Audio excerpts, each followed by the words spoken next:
So you're thinking of moving to Pueblo, Colorado, or maybe the surrounding area, and you're wondering, but what do I do if I'm in the home buying process, I'm in the search, and things are just not going well? It's just, I'm having a hard time finding a home that aligns with all of my check boxes, or there's something wrong with the house, or it just gets overwhelming and a little bit frustrating. So let's talk about that today, because I don't think that people really talk about it much, and it is something that can happen in the home buying process. Sometimes it's a home run and we find the right home right away, and other times it takes a while for the search. And if you're in that frustration of taking a while for a search, not really sure what to do, let's break that down for you today. And if this is your first time on the channel and you want to know all there is to know about living in Pueblo or the surrounding area, be sure to hit that subscribe button, click the little bell for notifications so you can stay up to date on all the latest market trends. Hi, I'm Christelle, local realtor here in Pueblo. I grew up in Colorado since I was a little girl, so you're in good hands on this channel when it comes to having a resource and someone to give you the scoop, the lay of the land, what things are looking like growth-wise, market trend-wise. We're gonna do vlog tours, price tours. We're gonna talk about luxury homes. We're gonna look at investor potentials. We're gonna do map tours and all the things here on this channel. So be sure you're following along. And if you need somebody to help make a smooth transition for you when you're looking to do your next home buying or home selling process, could be that you live in Pueblo now, or maybe you're thinking about making the transition here from out of state. Feel free, like I said, to grab my contact information from that description box below. You can reach out to us at any time. You can shoot us a text, give us a call, set up a Zoom. Doesn't matter, and it doesn't matter if it's 10 days from now, it could be a year from now. We're here to help at any time. So in the meantime, maybe we'll see you around Pueblo. And let's get into what this home buying overwhelm really can look like. So if you've been house hunting and nothing feels right, or everything feels wrong for different reasons, this video is gonna be for you. One of the most frustrating things buyers experience isn't losing a house. It's not knowing what they want anymore. At some point, buyers stop feeling excited and start feeling a little overwhelmed. Every house has something wrong, or every decision feels heavy, and instead of clarity, there comes confusion at that point. And today I want to talk about how to actually choose the right home when you've seen too many options and your mind's just boggled, your emotions feel all over the place, and then you become afraid of making the wrong decision because you're in decision paralysis. So let's talk first about why everything starts to feel off. The first few homes usually feel exciting. You're optimistic, you're imagining possibilities, but then something shifts after a while. You start comparing this house to the last one, this price to the one you missed, this layout to the one you almost loved, but it wasn't quite right.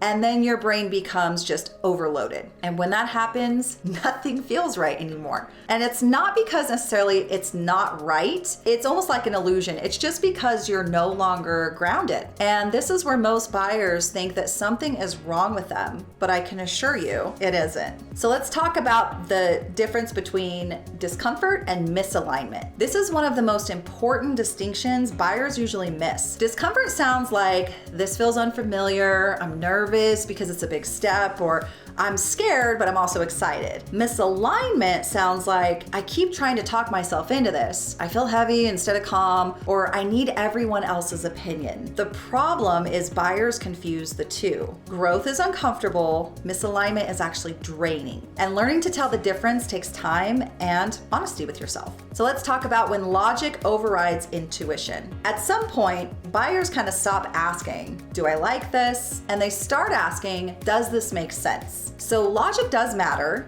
but when logic drowns out intuition, regret usually follows. I've seen buyers choose homes that check every box and then they still feel unsettled. Why is that? Because the home fit the spreadsheet and not necessarily the lifestyle. So it's important to know that distinction. Now let's talk about the role of fear in decision fatigue, because this is a real thing. And fear shows up pretty quietly. Fear of missing out, prices rising, starting over, being wrong. Fear makes buyers overanalyze, second guess, or rush and freeze. And when fear is driving the process, no house is gonna feel right because the decision isn't being made from clarity at that point. How to reset your perspective mid-search. So this is something where the buyers regain control. So instead of asking, is this the one?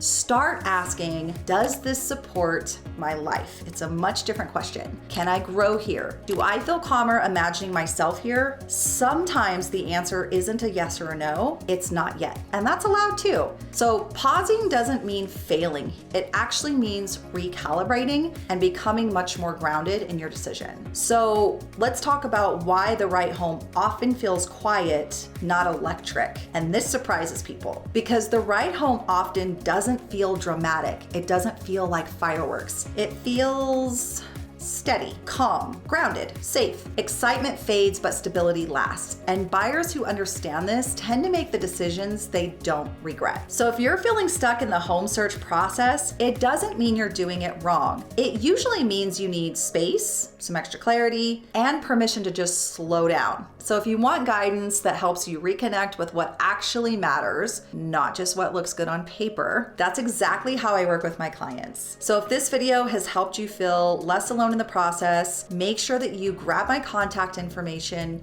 reach out to me anytime because I would be happy to help you because buying a home is not a small thing.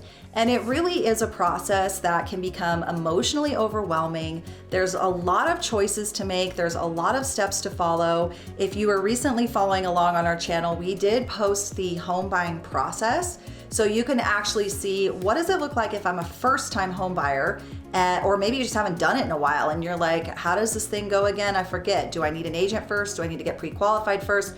We actually did a kind of a home buying map tour of what it looks like step by step.